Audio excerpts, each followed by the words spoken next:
अगर आप स्वाभाविक रूप से काफी आत्मविश्वासी हैं, तो भी जिंदगी में कई बार ऐसे मौके आते हैं जब आपका आत्मविश्वास डगमगा जाता है। कभी कभी जब आपकी उम्र बढ़ती है तो कुछ समय के लिए आपका आत्मविश्वास चला जाता है। मैं 70 बरस के पार हो चुकी हूं और आपको लगता होगा कि मेरे पास आत्मविश्वास की कमी है।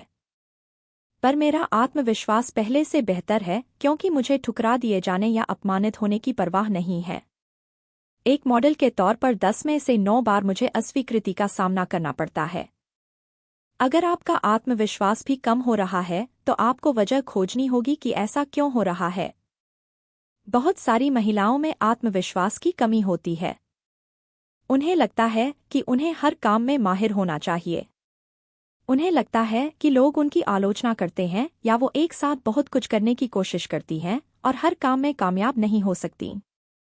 इसलिए जिस काम में आप अच्छी हैं, उसे ही करने का अभ्यास कीजिए। हर काम में माहिर बनने की जरा भी कोशिश मत कीजिए। आपके पास अगर कोई योजना है तो इसका मतलब यह नहीं है कि सब कुछ सही ही होगा। इसका मतलब यह है कि अगर कुछ गलत होगा तो आप एक और योजना बनाएंगे। आपसे जो उम्मीद की जाती है, जरूरी नहीं है कि आप हमेशा उसे पूरा करें। आप अपने रास्ते पर चल सकते हैं। आने वाले सालों में मेरी जिंदगी नर्क बन गई थी। जिंदगी के उस दौर के बारे में मैं बात भी नहीं करना चाहती, क्योंकि वह बहुत दर्दनाक था। उसके बारे में सोचकर ही मुझे गुस्सा आ जाता है, मन कड़वाहट से भर जाता है। कभी अगर इस बारे में बात कर भी ली तो मैं सारी रात करवटें बदलती रहती हूँ, सो नहीं पाती। मैं ऐसे नहीं जीना चाहती थी। यह कहना झूठ होगा कि जीवन आसान है, नहीं, मैं इसका दिखावा कर सकती हूँ। यह एक कड़वी सच्चाई है कि जीवन आसान नहीं है। जिंदगी बहुत बेरहम है, बेहद क्रूर।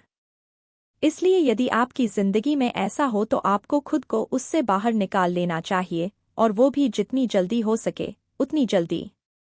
मुझे पुरुषों ने आहत किया, मैं निराश हुई और जिंदगी में कई बार मेरा आत्मविश्वास डगमगाया। हर बार मुझे कोई रास्ता नजर नहीं आ रहा था।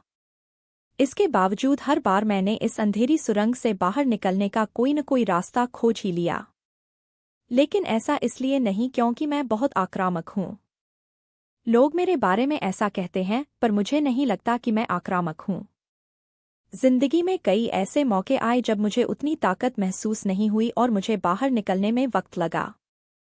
पर आखिरकार मैं बाहर आ ही गई। मैं आपको जो कहानी सुना रही हूँ वह दूसरी महिलाओं जितनी दुख भरी तो नहीं है, पर मैं चाहती हूँ कि आप जानें कि आप भी बुरे हालात से बाहर निकल सकती हैं। मैं अपनी कहानी एक सबूत के तौर पर पेश कर रही हूँ, ताकि आपको अपने जीवन में बदलाव लाने और एक खुशनुमा जिंदगी जीने की प्रेरणा व आत्मविश्वास मिले। हम सभी एक बेहतर जिंदगी के हकदार हैं। अगर आप डर में जी रही हैं, किसी व्यक्ति की दहशत में जी रही हैं, तो आपको उससे बाहर निकलने की योजना बनानी चाहिए।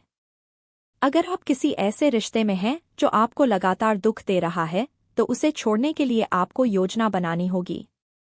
मैं बहुत ज्यादा दिन रिश्ते में टिकी रही, इस उम्मीद में कि सामने वाला बदल जाएगा या हालात बेहतर हो जाएंगे। पर जब तक मैंने बदलाव नहीं किया, कुछ भी नहीं बदला।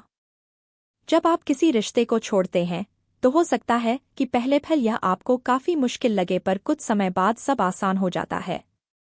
हो सकता है कि आपको भयानक अकेलेपन का सामना करना पड़े, लेकिन इसे आपको सहना पड़ेगा। जब कभी भी आपको अकेलापन महसूस हो तो अपने दोस्तों के पास चली जाइए, अपने परिवार को फोन कर लीजिए, कोई फिल्म देख लीजिए या फिर किसी दूसरे शहर में चली जाइए। आपको किसी पंचवर्षीय योजना की दरकार नहीं है। अगर आप हमेशा बहुत आगे तक का सोचेंगी तो आपके लिए पहला कदम उठाना ही बहुत मुश्किल हो जाएगा। सबसे महत्वपूर्ण बात है आपका बाहर आना। भविष्य में क्या होगा इस बात की चिंता मत कीजिए। आपका ध्यान अपने अगले कदम पर होना चाहिए। जब आपको यह एहसास हो जाए कि अब निकलने का समय आ गया है, तो सबसे महत्वपूर्ण है कि बाद में जो कुछ होगा उसके बारे में सोचकर आप बदहवास न हों। सबसे पहले अपने पहले कदम की योजना बनाएं, उसके बाद आगे का सोचें। जब मैं अपनी जिंदगी के बुरे हालातों के बारे में सोचती हूँ तो मुझे समझ में आता है कि मुझे उनसे बहुत पहले ही बाहर आ जाना चाहिए था। मुझे लगता है जिस पल आपको यह एहसास हो जाए कि मौजूदा परिस्थिति ठीक नहीं है और यह बदलने वाली नहीं है, तो आपको उससे बाहर निकलने का फैसला कर लेना चाहिए, वो भी जितनी जल्दी हो सके उतनी जल्दी। अगर आप किसी रिश्ते में खुश नहीं हैं तो उसे तोड़ने के बाद आप क्या खो सकती हैं? अगर आप अपने साथी को नहीं बदल सकती और आपने अपनी तरफ से पूरी कोशिश की है तो कोई वजह नहीं बचती कि आप बाकी जिंदगी दुखी होकर बिताएं। तलाक के बाद मैं काफी अकेली थी, खास तौर पर तब जब मेरे बच्चे सप्ताहांत पर या छुट्टियों में अपने पिता के पास चले जाते थे। वो उन्हें ऑस्ट्रिया में स्कीइंग के लिए ले जाता या फिर हांगकांग और न्यूयॉर्क ले जाता। मैं नहीं चाहती थी कि बच्चों को इन अनुभवों से दूर रखूं। वो हमेशा मुझे बुलावा भेजता था और मुझे नए देशों में सफ़र करना बहुत पसंद भी था, लेकिन फिर मुझे याद आ जाता था कि उसके साथ सफ़र करना कितना तकलीफदेह होता है। वह हर परिस्थिति में जो मज़ा होता था उसे खत्म कर देता था। अकेला होना किसी भी रिश्ते में डर के साए में जीने से बेहतर है। दुखी होना सबसे बुरा है। अकेलेपन ने मुझे कभी एक नाखुशगवार शादी में वापस लौटने को मजबूर नहीं किया। अकेले रहकर आर्थिक रूप से जूझना रोजाना गालियां सुनने से बेहतर है। मुझे न तो हवेली चाहिए थी, न सजीले कपड़े, न कार, न प्लेन, न नाव या फार्म हाउस, जिनके बदले में मुझे रोज तकलीफें झेलनी पड़े। माता पिता को बच्चों के भविष्य को लेकर काफी तनाव होता है। न्यूट्रिशन की अपनी प्रैक्टिस के दौरान मैंने ऐसा कई बार देखा है। माता या पिता तनाव में आकर कुछ भी खाना शुरू कर देते थे क्योंकि उन्हें अपने बच्चे का एडमिशन एक अच्छे स्कूल या यूनिवर्सिटी में करवाने के लिए ढेर सारे फॉर्म भरने पड़ते थे। मैं उनसे कहती कि वे अपने बच्चों से कहें कि वो अपने कागजात खुद तैयार करें, फिर चाहे वो यूनिवर्सिटी में एडमिशन के हों या फिर नौकरी हासिल करने के। अपने भविष्य के लिए उन्हें ही जिम्मेदार बनना होगा।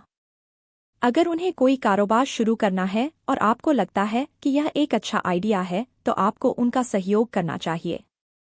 अपने बच्चों को शिष्टाचार सिखाएं, पर यह फैसला तो उन्हें ही करना होगा कि उन्हें जिंदगी में क्या करना है या उन्हें क्या चाहिए। मैं टेस्ला या स्पेसएक्स या द किचन या बिग ग्रीन या पैशन फ्लिक्स के बारे में अंदाजा नहीं लगा सकती थी, पर आज मैं देखती हूँ कि एलॉन टेक्नोलॉजी के अपने शौक के जरिए कितना कुछ हासिल कर रहा है। किम्बल किस तरह खाने की दुनिया में कमाल कर रहा है और टॉस्का फिल्मों में अपना करियर आगे बढ़ा रही है। इसकी बुनियाद रहे हैं उनके वे शौक जो उन्होंने बचपन में शुरू किए थे। किसी के साथ सिर्फ इसलिए अच्छाई नहीं करनी चाहिए ताकि आगे चलकर बदले में वो भी आपके लिए कुछ अच्छा करे।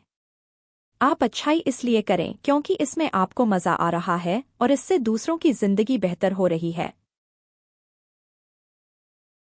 अगर आप मुझसे कुछ सीख लेना चाहती हैं तो वो यह हो कि उम्र बढ़ने से मत डरिए। ऐसे दोस्तों से मिलिए जुलिए जो उम्र बढ़ने से नहीं डरते। हर उम्र के अपने उन दोस्तों के साथ मजे कीजिए जो आपको पसंद करते हैं, क्योंकि आप बहुत शानदार हैं, दिलचस्प हैं, होशियार हैं, आत्मविश्वास से भरी हैं और शायद स्टाइलिश भी हैं, अपने मन में ही सही। दूसरों को सुनिए, दूसरों के साथ अच्छा बर्ताव कीजिए, उनकी उम्र की परवाह किए बिना। अगर कोई आपसे कहे कि आप कुछ ज्यादा ही बूढ़ी हो गई हैं, खास तौर पर वो व्यक्ति जिसके साथ आप डेटिंग कर रही हैं, तो उसे अलविदा कह दीजिए। उम्र बढ़ना शानदार है। उम्र बढ़ने के साथ साथ हम समझदार होते चले जाते हैं, हमारा आत्मविश्वास बढ़ता जाता है और यह हैरत की एक प्यारी सी बात है जो मैंने महसूस की है। इसके अलावा उम्र के इस पड़ाव पर हम यह भी समझ लेते हैं कि हमें बेवकूफ़ों से जल्दी छुटकारा पा लेना चाहिए। मेरे ख्याल से आप कह सकते हैं कि मैं भविष्य की तरफ पूरे जोश से देखती हूँ। अपनी उम्र के इस मुकाम पर मैं बहुत मज़े में हूँ। सबसे पहले तो मैंने यह किताब लिखी ताकि दूसरी महिलाएं भी एक बेहतर जिंदगी बिता सकें। इससे मुझे अच्छा महसूस हो रहा है और उम्मीद करती हूँ कि आपको भी बेहतर महसूस होगा। 70 के बाद की जिंदगी का सफ़र मैंने बस शुरू ही किया है। देखते हैं आगे क्या होता है।